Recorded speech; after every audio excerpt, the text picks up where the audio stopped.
Kur Steve Jobs dha dorëheqjen nga drejtimi I firmës Apple javën e kaluar, ai tha se nuk mund ta kryente më këtë detyrë me kërkesa në rritje. Dihet se Jobs është trajtuar për kancer pankreatik, shkak kryesor I vdekjeve nga kanceri këtu në Shtetet e Bashkuara. Onkologët thonë se kanceri në pankreas është I vështirë për t'u mjekuar sepse diagnostikohet me vështirësi. Pankreasi është një organ ku simptomat bëhen të dukshme vetëm në fazat e vonta të sëmundjes së kancerit. Në vitin 2004, Steve Jobs njoftoi se kishte bërë një operacion për heqjen e kancerit në pankreas, një formë e butë dhe rrallë sëmundjes e quajtur qelizeve të çuar e tumorit neuroendokrin. Kjo formë përbën rreth 5% të gjitha kancereve pankreatik. Ajo prek qelizat që prodhojnë hormone për të kontrolluar nivelin e sheqerit në gjak. Më vdekëpruese dhe më shpesh kjo formë shfaqet në qelizat ekokrin të pankreasit që prodhojnë enzima të cilat ndihmojnë tretjen e ushqimit. Pankreasi është një gjendër 15 cm e gjatë prapa stomakut dhe poshtë mëlçisë. Kanceri në këtë organ mund jetë vështirë për t'u diagnostikuar, pasi në fazat e para nuk ka simptoma të dukshme. Dr. Khalid El-Shami është onkologjist, specialist për sëmundjet e kancerit në qendrën mjekësore të Universitetit George Washington në kryeqytetin amerikan.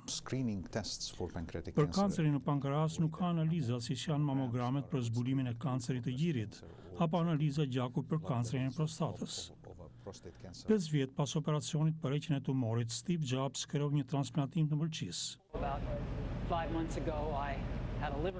Rreth 5 muaj më parë, tha ai, kam pasur një transplantim të mëlçisë. Kështu që unë tani kam mëlçinë e personi e 25 vjeçar. Dr. El-Shami thotë se nuk është gjë e papritur nëse kanceri në pankreas rishfaqet. Tumoret neuroendokrin priren për t'u përhapur nga mëlçia në pankreas. Heqja e kancerit nga mëlçia mund të rezultojë në përmirësimin e pacientit. Transplantimi I mëlçisë është një mënyrë radikale e heqjes së kancerit në mëlçi, thotë Dr. El-Shami. Por ai paralajmëron se transplantimi nuk është formulë magjike. Është trajtim I balancuar midis heqjes së një pjese të madhe të mëlçisë dhe rrezikut të dobësimit të sistemit imunitar. Dobësimi I këtij sistemi mund të nxjisë rikthimin e kancerit ose shfaqjen e tumorëve të rinj. Një transplantim I organeve ul imunitetin I cili mund të hapë dyert për probleme të tjera.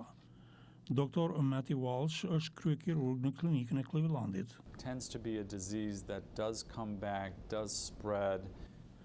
Kanceri thotë ai është një sëmundje që priret të rishfaqet dhe përhapet në organe të tjera. Ai thith fuqinë e jetës dhe njeriu vdes nga sëmundje të tilla.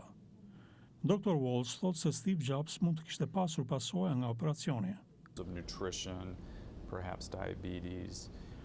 Në aspektin e të ushqyerit, ndoshta diabeti, nëse ju nuk merrni të gjitha enzimat pankreatike, ju do të humni peshë, sepse ju nuk merrni të gjitha yndyrnat thelbësore dhe kështu një pjesë e asaj që ai po kalon është pasoja e operacionit.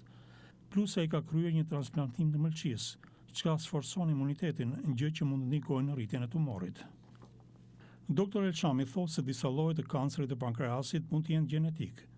Pirja e duanit dhe përdorimi I alkoolit janë të lidhura me këtë sëmundje, por ai thotë se në shumicën e rasteve shkaqjet mbeten të panjohura.